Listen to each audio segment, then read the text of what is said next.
Hey, what up, family? It's your man Maine-Stream back at it once again with another episode of the Negroland mini docu-series. This is episode 7. If you haven't checked out the previous 6 episodes, please go back and check them out. In the previous episode, we talked about the disobedience or the acts of disobedience the Israelite has done towards the Most High. There were plenty acts of disobedience towards the Most High, but one in particular that we focused on was the first commandment. Thou shalt have no other gods before me. This was the first commandment the Most High given the children of Israel in the wilderness during the blood of the covenant.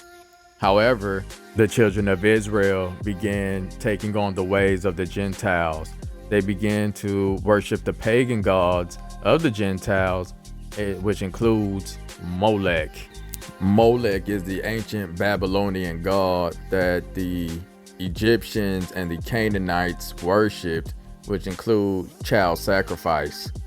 The children of Israel began to take on the same practices of Molech or of the Canaanites, and they start including the worship of Molech into the laws that was given to them by the Most High God. This made the Most High furious. The Most High showed the children of Israel his powers by delivering them from the bondage of Egypt, gave them their own land, and also gave them blessings upon blessings. He made the children of Israel a peculiar people amongst himself.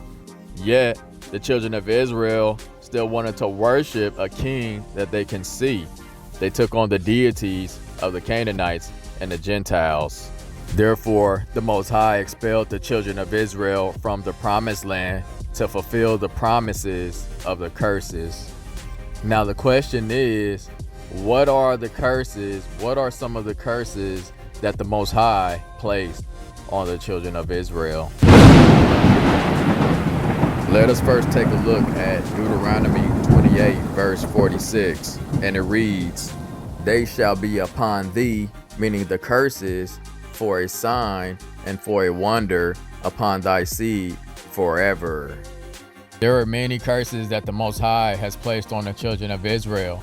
However, the first curse we're going to take a look at comes from Deuteronomy 28 and 20, which reads, "The Lord shall send upon thee cursing, vexation," which is anger and worriness, and rebuke, which means a strong disapproval for behavior, "in all that thou settest thine hand unto for to do, until thou be destroyed, and until thou perish quickly, because of the wickedness of thy doings, whereby thou hast forsaken me."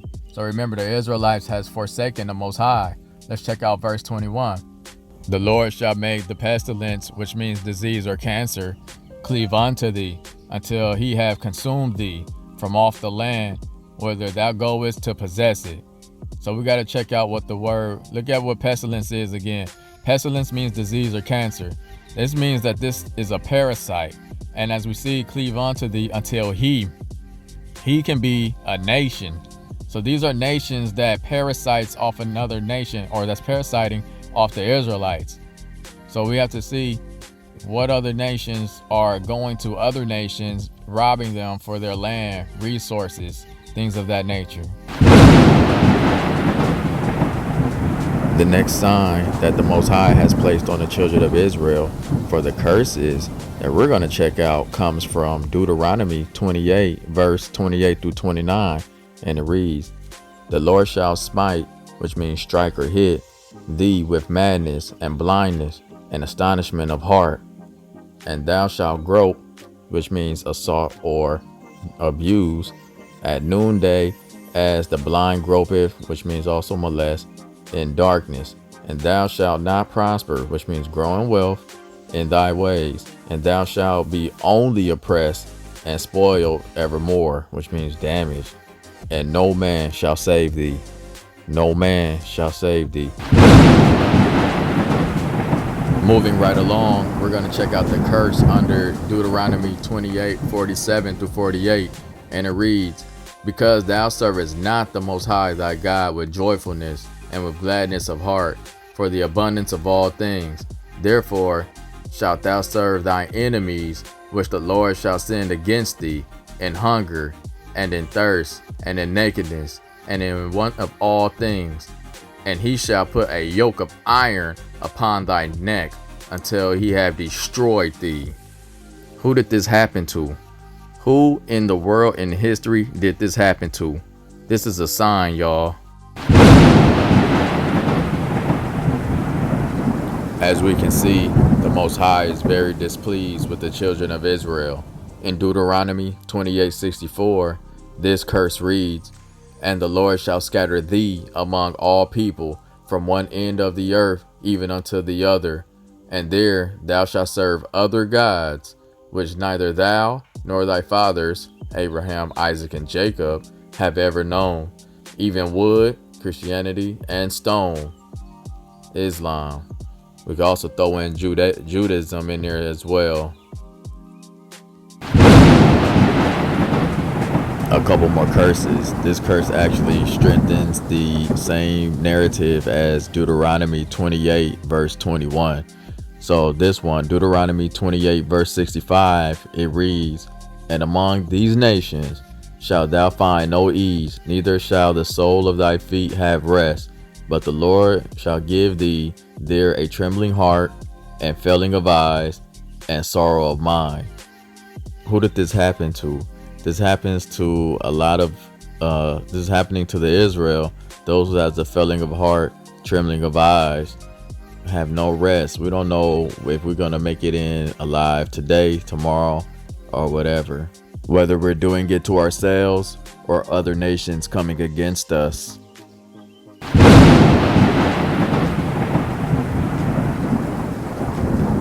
The last and final curse that the Most High placed on the children of Israel comes from Deuteronomy 28 verse 68, and it reads, "And the Lord shall bring thee into Egypt again with ships, by the way whereof I spake unto thee.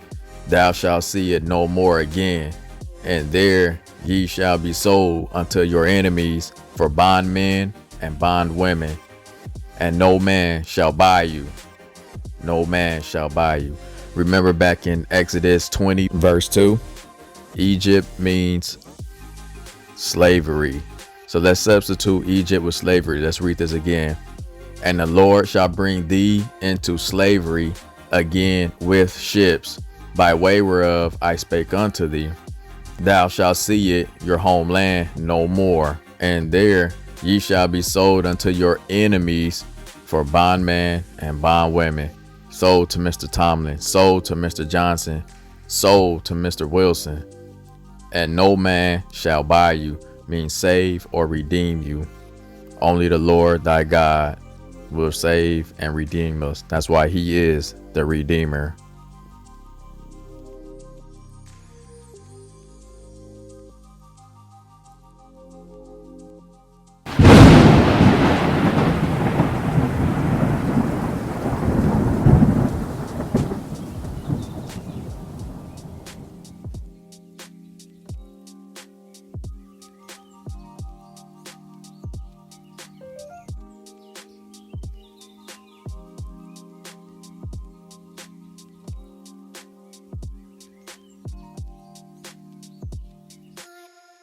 All praises and glory to our Most High God, Ahia, by way of Yeshua, Yeshua, Yahuwah, Jesus Christ.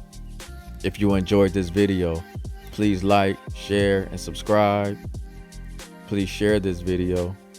Feel free to comment. I want to give a shout out to Brother Stephen Darby for taking us on this journey. Going to give a shout out to Citizens of God's Kingdom. And we're also going to give a shout out to Jacob's Ladder. We also want to give a special shout out to DFG, End of Days Messenger. Please check out all these channels, like and subscribe their channels.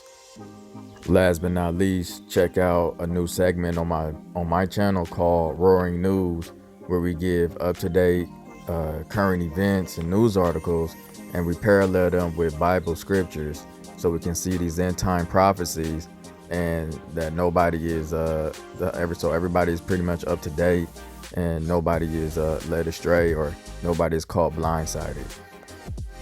I pray that this video has touched somebody. I pray that this video has somebody at least learn something, and it moves you to the next direction towards our Creator, towards our King. Ahaya.